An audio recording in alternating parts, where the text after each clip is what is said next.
The corona pandemic is confusing and frightening hundreds of millions of people all over the world.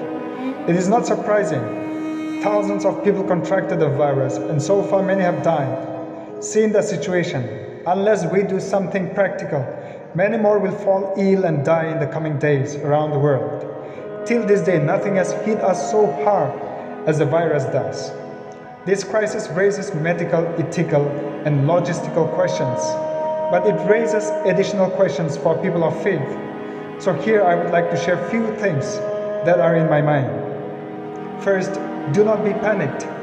This doesn't mean that there is no reason to be concerned or that we should not take the sound advice of medical professionals and public health experts. The Bible explains that fear is not of God. Many a time we doubt that things that may not actually come upon us may happen and we are afraid. It is the devil who brings anxiety, doubt, fear, sadness, and obstacles in our mind. He tries to unsettle and divide people by false reasons. So don't lend credence to lies or rumors or give in to panic. Why listen to the words of the prince of lies, Satan? 2 Timothy 1:7 says, "For God had not given us the spirit of fear, but of power and of love and of a sound mind." With what God has given us, let us challenge and respond to the crisis we are facing right now. During this crucial time, let us also listen to what our medical experts say and not lend ears to those fake news out there in the marketplace. Properly follow instructions given and stay home safe to defeat COVID-19. Secondly, let us not demonize or shout slurs at somebody. Resist the temptation to demonize or scapegoat, which increases in time of stress and shortages.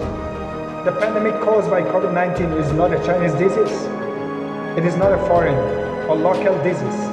It is not contracted by intention or by committing a crime. Both the good and the bad can contract the virus.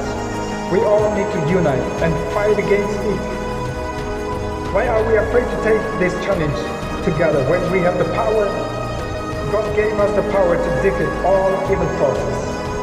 Because we have power, we will win the fight and nothing to fear. Just as Christ set examples, let us show our Christian love to brothers and sisters who are struggling with the virus. This love will boost their faith in Christ Jesus and strengthen them to overcome the virus. Today, everything has come to a halt, business stopped, and transportation of all kinds cancelled, but not love. Thirdly and lastly, during this time of emergency, when people need us the most, let us not forget to do our fundamental Christian duty to take care, show love, and help them. As corona is so contagious that despite of our concern, we cannot physically visit the sick, but we can attend to their needs through prayer and send them words of encouragement and hope. In Matthew 25th chapter, Jesus encourages us to take care of the sick and the poor. So let us not close our hearts to the poor and those with no or limited health care services. Keep them encouraged and remind them of God's love. Continue to serve the needy and the sick with a heart of love and compassion, so that our minds will not be infected with more infectious and incurable disease of curse and death. God bless you all.